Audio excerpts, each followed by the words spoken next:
Hi, it's Steve, and I am here with John and Kathi Meo. Good morning, folks. Good Good morning, Steve. morning. I really appreciate you joining us. Let's start this way. You've been kind enough to let me interview you as freedom fighters for the Gallery of Freedom Fighters. So my question is, what does freedom mean to you, and why have you made it such an important part of your life? You want to take it first? No, you go ahead. Well, basically for me, freedom is basically a gift that has been bestowed on us from previous generations. But it's different than a regular gift that you receive and you have it and you enjoy. It's a gift that is meant to be passed on from me to the next generation. So as a father and as a grandfather, I've enjoyed, I'm 74 years old. I've enjoyed living in the freest country that has ever graced the planet Earth. And those freedoms were bought by a great price for us. And for me at this point in my life to simply not put every effort and energy into preserving that and being able to pass that gift on to the next generation, our children, our grandchildren, is just a requirement that God has set in my heart that I cannot live without doing. So it has changed me in this respect. I guess since 2016 election, I've become more and more aware of how fragile this freedom is. It's not something I may have taken for granted for most of my adult life, but it has come to my knowledge and understanding that it is a very precious and fragile gift that, if not tended and cared for, it will be lost. Yeah, That's a very deep statement. Kathi, do you say the I same? mean, I agree. Um, it was a big wake-up call in 2016, and I think it was for most of the MAGA movement or conservatives or even the independents. Most of the Democrats, I think they just kind of are tunnel vision. But when Trump started unraveling, revealing the freedoms that we thought we had, but we really didn't have, and calling out the fake news, and we always knew there was some level of corruption, of course, with the government, but I mean, we never knew how bad it was. We never knew how deep the swamp was, if you will. And he just pointed out so many things that we thought we really had freedoms of, but we don't. And obviously, it's just gotten exponentially worse over the past 7 years.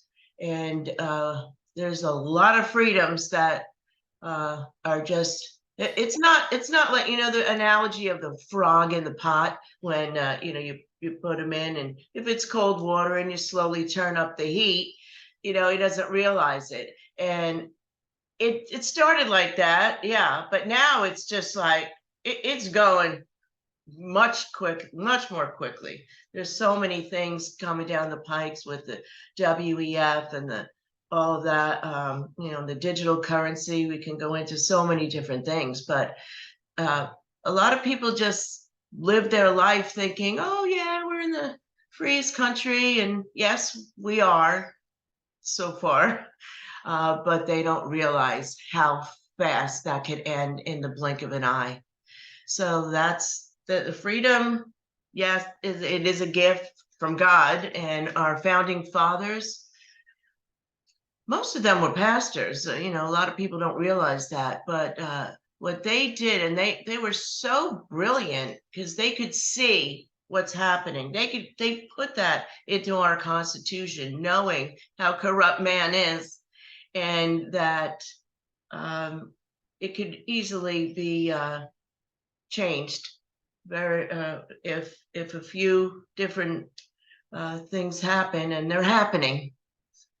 So I get that. You both mentioned the importance of God in creating a world of freedom and in putting it into your heart, John, and Yeah. Kathy, you mentioned it as well. So tell me more about how God plays a role in this freedom work you're doing. Do you feel, for instance, that you're responding to a calling? I absolutely do. I mean, for instance, myself as chairman now, when we were selecting a new chairman back in December, when the previous chairman term was over, I was sitting at a table with some other people, and we were trying to analyze who would run for this position. And I really felt God saying to me, "You need to step up into this position." But I said, "No, I'm a family business. I cannot devote more time than just being a precinct committee person." And so what happened is that another fella won that position. But God is an amazing God. He decided that he was not going to be the chairman, and for reasons we don't know, he decided with very little indication that he was going to resign. It's eventually, over the course of the next month, he said it was health reasons, but so he resigned in February, which opened the door again for me. And God speaking to me said, "Okay, there is now my second opportunity I'm giving you. So step up to the plate." And I did, and I won, and I became chairman. I think the election was April, so I officially became chairman in May, my first meeting. So yeah, a lot has to do with God. I will tell you this: I am a kind of a, you know, there's the Old Testament, there's the New Testament, and I always tell my friends and people, I'm kind of like an Old Testament. Not that I don't believe the New Testament, I certainly do. But I always remember certain passages stick to me. And you will recall, I'm sure, that when the children of Israel were saying, "We need a king, we have to have a king." And God in his response, "Why do you need a king? I am your king." And they said, "Well, every other nation needs a king, so we need a king." So lo and behold, he decided to give them a king. And from what I ascertained from that, at least in my own belief system, is that sometimes we have good leaders, good kings, godly leaders, and sometimes we have horrible leaders. And right now, and that's because we needed somebody else other than God. When God said, "I am enough. I can lead you."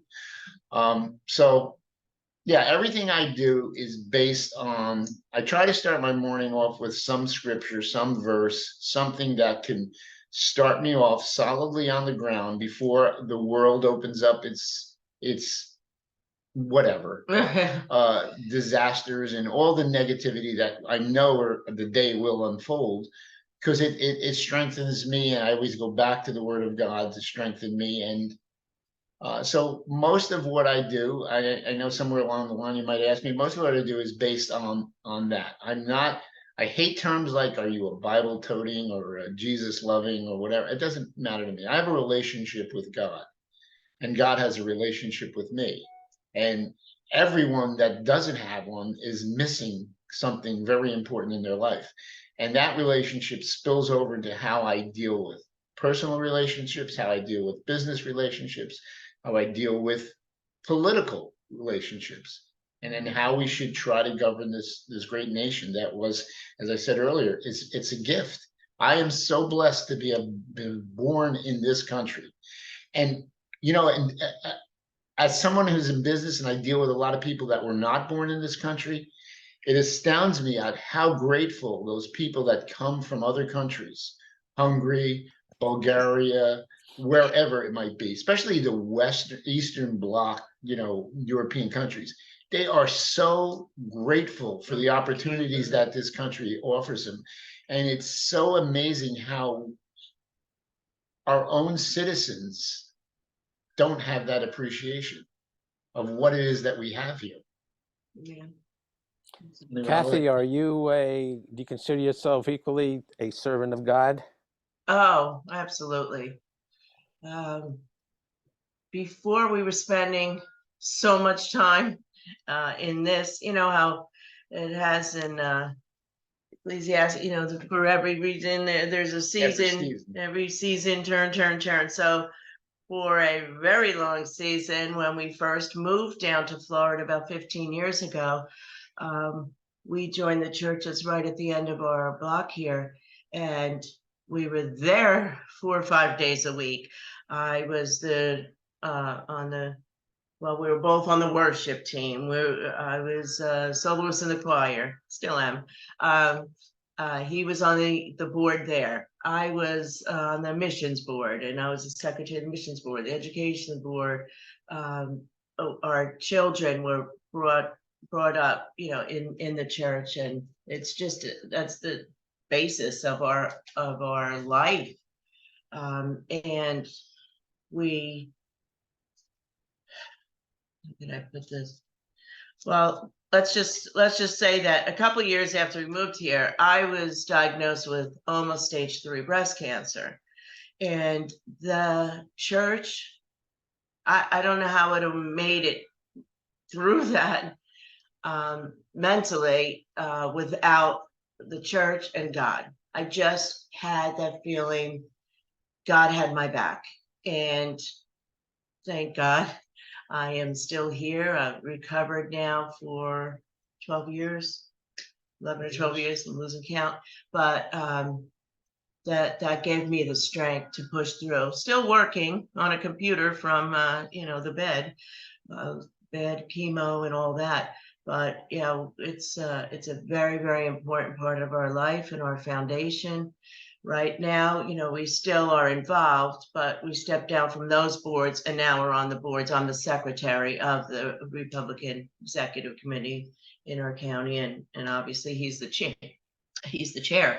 So yeah, it's both. We couldn't do this without the strength from God.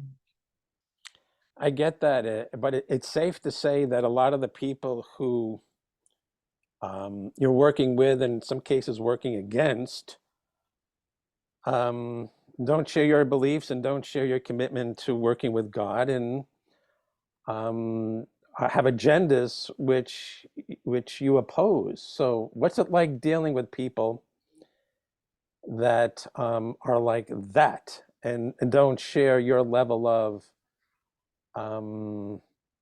devotion? Well, I would say this, you know, you have to have some level of, you know, in the Bible tells discernment. You have to have that ability. And there are some people that, call it what you will, it's internal, it's the voice of God, it's the spirit in you, tells you this person you can work with, you can convince them, you can bring them to the right kind of way of thinking about things. And there's some people that you can't. So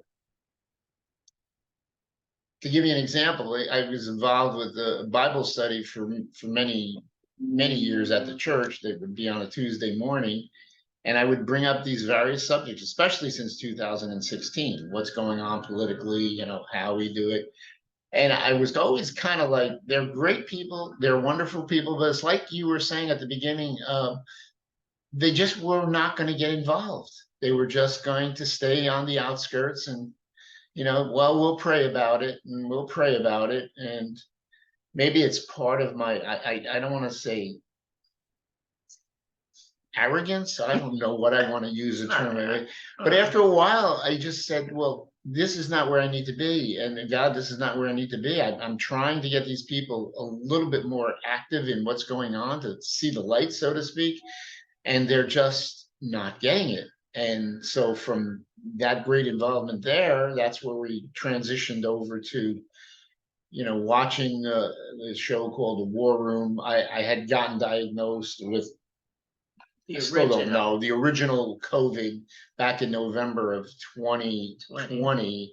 And I remember everybody thought this was the end of the world. She locked me up in a guest room, you know, like I was some I brought her like I had the trace black, of him. like I had the Black Plague, you know, Well, we and didn't know in the and beginning, so I right? had- We didn't know. I was watching this show called it was called War Room Pandemic at that time, and with Steve Bannon, and it would come on 2 hours from 10 to 12 on a station called Real America's Voice, and then it would come back on and that was the highlight of my day, being locked up in this room, was to watch the show, and I became very much more aware of many things and how to get involved, and that's how the precinct strategy came about. And that's where we started. I think we both started shifting from solely putting our energies at the church and church activities to now trying to go out and reach out to other people that were like-minded like ourselves and get them involved. And so I think that was a success. I think that was God's plan. I believe it was God's plan, because when we first got involved with our local REC, the majority of the members were, for lack of a better term, establishment, whatever you want to call them, not looking really to move forward on any issue. And maybe 100 members, and especially with her active role, we're now close to 300 members, and at least 200 of those members are America First patriots. And every week or every month when we have our membership, new members coming in, it's probably anywhere between 5 to 15 new people, which was my goal when I campaigned, is that we have maybe 200 empty seats. And so that's where I'm putting my efforts. I might have been going off subject here, I'm not sure, but that's where I'm putting my efforts right now. And I believe that's where God wants me to put my efforts right now, into strengthening our local RECs, communicating with the other 67 RECs in the state of Florida. Not all of them, certainly not all of them conservative, but many of them are Republican executive committees, and trying to work with those people to move forward in every way possible to make this state. And I may be egotistical here, but I really believe the state of Florida is the beacon for the rest of the country. I don't see it in other states, by no means. My former state, New Jersey, not that it's a lost state, and I'm sorry if you're from New Jersey. I don't know. He's in New Jersey now. We've tried. I mean, we lived in a couple of counties that were. I lived in Monmouth County and Ocean County, which were, fairly strong Republican counties, but it just doesn't seem like New Jersey is getting on board. Although here's a trend. I think the trend is changing. I think you got, in your last election, I thought you were going to actually get a new governor put in there, and I don't understand myself why he conceded so fast, but that's a subject for another day. So, Yeah, I get that. And God has given us a Marxist governor for some reason, so we'll have to learn from it.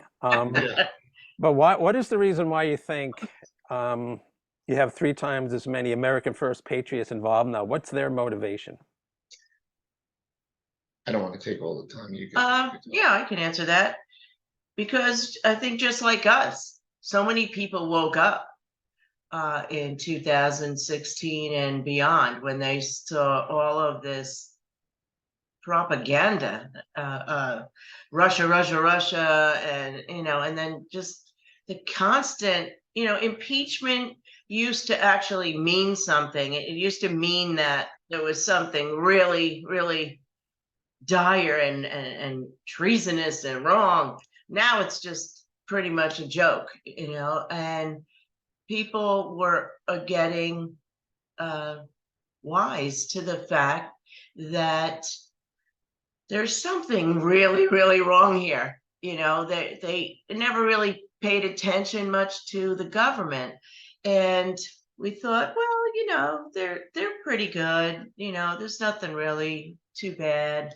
But now they know, and I think they just have the same feeling as us. We just had the first birthday of our grandson. We were in New Jersey last week and found out that we're having another grandbaby. She's pregnant again, and we have a total of 7 kids. He had 4 prior, and then we have 3 together, twins, and a son who's just turned 24. He's in South Korea. He's a staff sergeant paratrooper in the Army. And it's really, really scary what's happening. You know, the tensions in China and Taiwan. I mean, literally, China and Russia just sent a joint effort over by the Aleutian Islands last week, and we had to send Navy destroyers. People probably don't even know that, but things are heating up really badly, and people are getting really scared. They're much more aware with the digital currency that's coming. They realize, we call it the plandemic or the scamdemic. They realize that that was planned. I mean, even the Democrats, they know Fauci, and it was a fraud.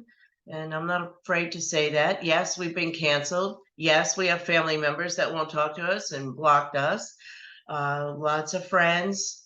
I don't think any of our business clients did. No, I said there's, you know, the people we have as clients are just reasonable. We may differ on opinions, but Yeah, that's a difference of opinion. but We're that's not, they we're not. they've brainwashed people so bad with this COVID and locking them in, and I fully feel that they have a whole new plan coming in for next year. Well, you're in Jersey. That just not long ago, a few weeks ago, there was these fires in Canada, and it was the orange skies. I don't know if you experienced that in New Jersey. Yeah, we did. And somehow the CIA, I'm sure, is involved, and they're concocting some kind of way of keeping people locked down. That's my ballpark guess. Exactly. So I get that. You mentioned that you're scared, rightfully so, but specifically, what are you afraid of happening? Well, I probably shouldn't say scared, because we always feel that God has a plan, and this is all in his plan. But we do know, if you know, I don't want to get too much into the Bible, but in Revelation, you know, this is all playing out according to Revelation. So we know this all has to happen. And we just feel that, you know, yeah, the end times are coming, but just do not want our children, our grandchildren, to grow up in a world that doesn't have the freedoms. And let's put it this way, and someone else had said this, they will grow up in a world where the freedoms that once existed that we got to enjoy, they will never know that they even existed. And they've already, a lot of that has happened. But there's still a lot more freedoms they can take away. So yeah, the supply chain thing, you know, the China and Russia buying up all our land, especially by military bases, the infiltration. I could talk a whole hour on the border and the illegals coming in from over 152 countries, probably more, and just by the mass, millions. I saw some statistic last night. By 2045, American citizens will be the minority in our own country. So yeah, these are things that we're scared of. They're just every single city now is a border city. Every state's a border state. They're coming in by the droves. The cartels run everything. The fentanyl coming in. It's just that is the biggest killer of these young kids now than car crashes and just whatever, suicides and whatnot. But yeah, there's a lot to be scared of. Here's a thing that maybe like, I don't think it's off topic, but so I'm 74. So I was born in 49. You know, TV had 7 stations basically. And one of my shows that I would watch were mostly war shows. They had series and I don't mean Hogan's Heroes. Cowboy I Western. mean, no, mostly those. And what I absorbed as a child was the you know, Hitler and Nazi Germany and how that got into the mindset of relatively good people, but just didn't realize what was happening. And so I always think of some of the series, I can't think of it right, Combat. That was one of the shows, Combat, where the Nazi SS would knock on a door at 12 o'clock at night and raid a home and take away the dad. And that was the last time you see him. And so then I fast forward to 2020, 2021, and I'm seeing people that, whether they're supportive of pro-life or just a different opinion, all of a sudden, our agencies show up in full regalia, guns, 17, 34 of them, Battering smashing rams. down a door. And I'm saying, John, this is exactly how it happens. If we allow this to happen, if we allow the unbridled use of, quote, legitimate government and legitimate entities like FBI, like state police, even our local sheriffs, we're very supportive of the local police here. We do a lot of fundraising for them and a lot of that. But I've always said to my friends who are in that department, what is it going to come down to when you're ordered to do something and you know in your head, you know in your heart that they are violating my rights? Are you going to listen to those above you because of your position, because of your financial situation, just because you just are going to ignore what's truth and what's right, and you're going to come and arrest me and pull me out of my house? Or are you going to stand for what the Constitution stands for, meaning that we, the people, have the power, not some agency that we gave it to? That's what the founders wrote. We, the people, have it, not the FBI, the Justice Department, which is really should be called the Injustice Department on the way they allocate their justice. We have a local guy here, but we'll be going up for potentially a 10 to 12-year prison sentence for being outside of DC on January 6th. Now, Next I week. see people, Yeah. I saw, and I'm going to get a little impassioned about this. I saw during the riots that occurred out in Washington and Oregon, where that police officer who was retired was helping a friend and was shot live on TV. Did that man that shot him, first of all, did he ever get prosecuted? And is he spending any time in prison? But you're saying somebody that was outside the Capitol that never even went into the door has to spend 10 or 12 years of his life for expressing a different view than what the current administration expresses? That's, to me, that's exactly a replication of what happened in Germany. And so your original question, why so many people, was people are afraid, they're timid, they don't want to be, they don't want to take that chance that they'll get audited by the IRA, or that they'll get IRS, or that the FBI will show up at their door because they sent out a message or an email that disagreed with the current administration's position on, was the vote fair in 2020 or not? It's just, that's what frightens me. Are there enough of us that are willing to stand up and say, no, you're not coming in here, and you're not arresting us, and we're not going to let it happen? That's a very real fear. And so, truth be told, you both are probably targets. How do you deal with that fear? I mean, God forbid, but it could happen tonight, 12 midnight. So how do you deal with that? You just ignore it? Do you pray, or what's your method for dealing with these deep-seated fears? I just wanted to make a point to the prior question, and then that. Just a week or two ago, it was a young kid who was out on the street.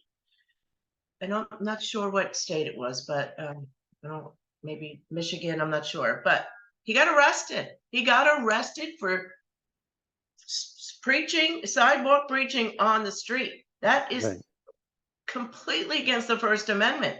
I mean, literally, those police took this kid away. I watched it. It's horrible. Same thing when you were talking about the battering rams and the guns coming. There was a father of 7. I'm sure you've heard of this, that he was in Planned Parenthood that praying, and a group of that was praying.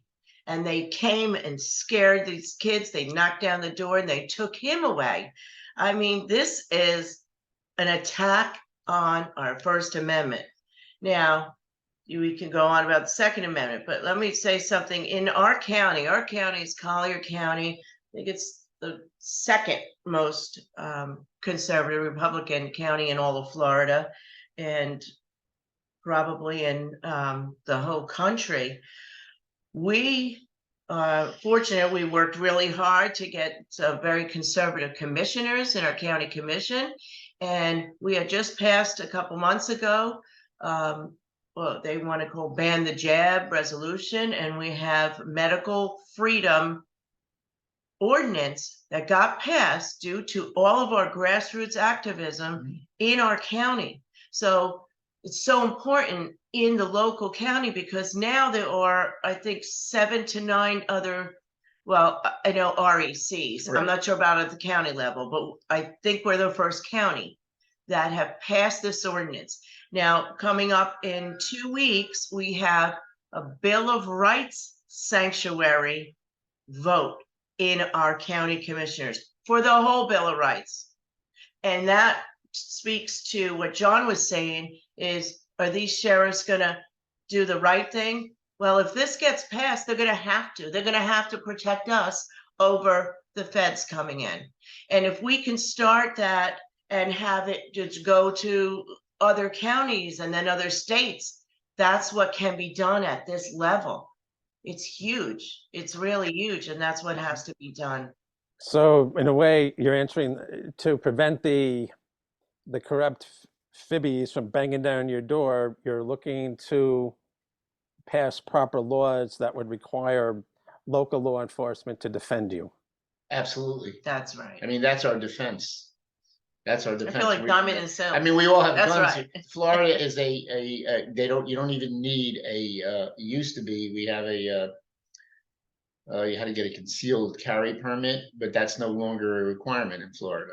But I don't want to say we want to come out guns blazing against FBI agents that show up at the door, but it would be nice to know that our constitutional sheriff's department will be standing beside us if there's some type of attempt to arrest or subjugate us to some kind of illegality. Yeah. I agree with that. Let's end with this question. It's going to be a hard question, so I'd like you to think about it. In these interviews, I've interviewed lawyers, and I've come across a lot of people that are advocating for the rule of law, proper Supreme Court decisions, just courts, and it's obvious that just courts are necessary. To quote the Bible, the 7 laws of Noah include, number 1 is set up just courts. So everybody on this planet should have them. But this has been a millennial old law. We must have proper courts, and we have a lot of proper courts. And we have great laws, and people still don't follow the laws. And the people that are abusing the country are just not following the law. Right. So doesn't that say that having proper laws and people enforcing proper laws is important, but it's not the be all and end all? Because some people, the bad people, are still not going to follow the laws, which is why with 2A, the bad guys are still going to, okay. So having said all that, what do we do about the bad guys where we could have a law in every book and they're still not going to follow them? What do we do? Well, I think, I mean, so, this is a kind of a candid term. Everything is local. So for us, okay, thinking about Washington, D.C., thinking about who resides on the FBI's, scale of importance, that's way beyond our ability to change from where we are. But what we are doing is what Kathi had just mentioned, local issues. What we are doing is getting local commissioners that are conservative. What we are doing is getting school boards that are conservative, because that's the only way. And the way I see it, Steve, is that those people eventually, if we get right people locally, the way the political system, and it takes years, I understand, works, is that it's like a stepping stone. You know, you were in business, the insurance business. So when you first started, you might have worked for somebody and you moved on. Seems like anybody gets elected for any position in elected office, they're a commissioner, then they're a state assemblyman, then they move on to Congress, they become a House of Representatives, they never seem to leave. By the way, as an Like aside, Joe Biden? to answering your question, I think the Getting word lawyers. term limits should be mean, term limits have to do with how many years you work for the government, any form of government. Right. Just rotate around in every possible position for 40 years like Biden. But so it's all local. We have to work locally. And again, as I said, if we can get, like she's saying, the Bill of Rights, which we have, and the Constitution, and if those are concrete, then I feel we're moving forward in a way to protect ourselves without actually going out on the streets with guns and, you know, shooting each other. And okay, she's saying my time's up. It's No, 7:10. I just want to say the way we do that is you've got to get involved in your local Republican executive committees. And that's how John found out about it, through Dan Schultz in the War Room, precinctstrategy.com. We just started gathering. There was another fella in town did a Patriot Project. Bunch of us started going to that because everyone was getting so riled up, especially after the 2020 election and the COVID. That's when everything really blew up, because people were just so upset with and we completely believe, that the election was stolen. There was absolutely, and I don't want to hear, oh, well, there was no 17 courts turned it down. No, they never even heard any of the evidence. They said there was no standing. So they're upset that our elections are not safe. We're like a banana republic, Venezuela. Look what happened to them. And so then that whole group got into this Republican Executive Committee. And like he said, there were maybe 100, 150 at the most. And when we got in, now we've gotten in there. We've gotten America First people on the board. We had another election last night, and we got another America First guy in there because the treasurer position had to be filled, and we're just going to max out. There's 200 more seats. Everyone needs to get involved. That's the best way to start. That's the official grassroots Republican Party position. It's not a club. There's plenty of clubs and social clubs. This is where we actually make a difference and report directly to the Republican Party of Florida, who reports to the RNC and so forth. So that's how you make a difference. So I know we're coming to an end, but I think of myself, I said before, I'm 74. So, why should I just kind of retire and just float around and enjoy living in paradise here? And I think of, we're introduced to Steve Stern through that. And I think this man is in his 80s and he's fighting like hell. And then it brings me back to, again, the Old Testament. Caleb, right? Wasn't the man in his 80s and he was ready to take up arms and start fighting again at 80 something years old? So these are warriors. And I'm saying, well, I have no excuse. I am 10 years there, junior, so I can stay in the fight and fight to the end. There's no better way to live, right, than taking a stand that you're willing to, that makes your life, that gives your life meaning. You guys have certainly done that, and you're an inspiration. Your complete devotion to the cause is so admirable and so encouraging. And I can see why you've achieved the success you have locally in just a few short years, because it empowers people and you help people rise above the fears that we all have and which we're entitled to. It's okay to be afraid. If we weren't afraid, we wouldn't care. Right. So, and yet we take action, and you guys are models for that. I want to thank you for sharing your strength and your time and for telling your story. I really appreciate you guys. Thank you. We appreciate Hope you to talk doing to you what you're soon. doing. You're welcome. Bye-bye.